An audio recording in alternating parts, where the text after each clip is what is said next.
वफाकी हुकूमत की जानिब से माशी इस्तेहकाम के लिए शुरू की जाने वाली सादगी अपनाओ मुहिम माली माहिरीन की तनकीद की जद में आ गई है। माहिरीन का मानना है कि इस तरह के सतही फैसलों से हुकूमत अवामी हिमायत या खुशनुदी तो हासिल कर सकती है, ताहम ये मुल्की मईशत को मुस्तहकम करने में कारगर साबित नहीं होते। ख्याल रहे कि वजीर आजम शहबाज शरीफ ने हुकूमती अखराजात को कम करने के लिए सादगी अपनाओ मुहिम शुरू करने का ऐलान किया है, जिसके तहत वफाकी वजीरों और सरकारी अफसरान के बैरूनी दौरों को महदूद कर दिया गया है। नई पॉलिसी के तहत वज़रा और सरकारी अफसरान के गैर ज़रूरी सरकारी दौरों और 5 स्टार होटल्स में क़याम पर भी पाबंदी आयद कर दी गई है। दूसरी जानिब माशी अमूर के माहिरीन का कहना है कि मुल्क की गिरती हुई मईशत को संभालने के लिए इस तरह के मसनूई इक़दामात कुछ ज़्यादा कारगर साबित नहीं होंगे। इसके लिए ठोस इक़दामात करना पड़ेंगे। मुबस्सरीन के मुताबिक हुकूमती सतह पर ऐसी मुहिम पहली बार नहीं चलाई जा रही। सादगी अपनाओ मुहिम्मात माजी में भी चलती रही हैं। साबिक निगरान वजीर आजम मरहूम मलिक मेराज खालिद ने बगैर प्रोटोकॉल के सफर करना शुरू किया था, जबकि इमरान खान की हुकूमत ने भी वजीर आजम हाउस के अखराजात कम करने का दावा किया था। ताहम नाक़िदीन के मुताबिक उनके दौरे हुकूमत में रिकॉर्ड सतह पर अंदरूनी और बैरूनी कर्जे लिए गए। माशी अमूर के माहिरीन का कहना है कि इस तरह के मसनूई इक़दामात से मईशत को बेहतर नहीं किया जा सकता। शहबाज शरीफ इस तरह की पब्लिक रिलेशनिंग माजी में भी करते रहे हैं, जिससे गवर्नेंस और इस्लाहात पर कोई फर्क नहीं पड़ा।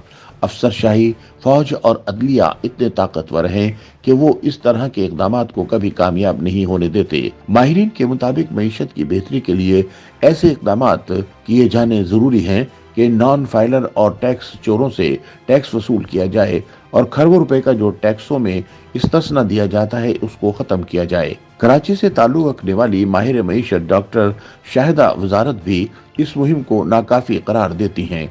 उनके ख्याल में ये सिर्फ आम अवाम को धोखा देने का एक तरीका है। शाहिदा वजारत का कहना है कि अगर हुकूमत वाकई अखराजात को कम करना चाहती है तो मुफ्त पेट्रोल और बिजली की बंदरबाट को बंद किया जाए, हेलीकॉप्टर और ब्लड प्रूफ कारों के इस्तेमाल को खत्म किया जाए, इंडिपेंडेंट पावर प्रोड्यूसर से दोबारा से बातचीत की जाए और जिन माहिदों की मियाद खत्म हो चुकी है उनके साथ नए माहदे न किए जाएं।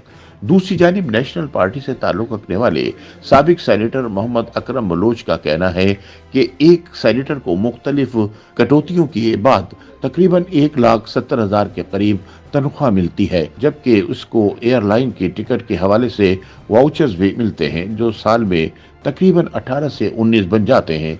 अरकान को कमेटी के इजलास के लिए भी खर्चा मिलता है और असेंबली के इजलास में शिरकत करने का फी दिन 8,800 रुपए का वजीफा भी दिया जाता है। अरकान को ब्लू पासपोर्ट जारी किया जाता है और बैरूनी दौरों के दौरान अदायगी डॉलर्स में की जाती है। कमेटियों के चेयरमैन को एक ड्राइवर, बावर्ची, माविन और फ्यूड की मद में भी पैसे मिलते हैं। दूसरी जानिब DW की रिसर्च के मुताबिक अगर एक रुकन कौमी असेंबली की माहाना औसतन तनख्वाह और बरात 3 लाख रुपए की बनती है तो चारों सूबाई असेंबलियों, सेनेट और कौमी असेंबली के अरकान की तनख्वाहें और मरात 5 वर्ष में 19 अरब रुपए के करीब बन सकती हैं। मोहम्मद अकरम बलोच का कहना है अगर अमीर अरकान असेंबली अपनी तनख्वाहों और मरात से मुकम्मल दस्तबरदारी का ऐलान करें तो इससे कौमी खजाने को कुछ न कुछ फायदा हो सकता है, वरना सादगी अपनाओ मुहिम जैसे इक़दामात का मुल्की मईशत को कोई फायदा नहीं मिल सकता। YouTube पर गूगली न्यूज देखने के लिए youtube.com की सर्च बार में गूगली न्यूज TV टाइप करें। गूगली न्यूज के पेज पर सुर्ख रंग के सब्सक्रिप्शन वाले बटन पर क्लिक करना ना भूलिए। YouTube पेज पर अपलोड होने वाली वीडियोस से बाखबर रहने के लिए बेल आइकन पर क्लिक कीजिए। आपको हर नई वीडियो के बारे में नोटिफिकेशन मौसूल हो जाएगा।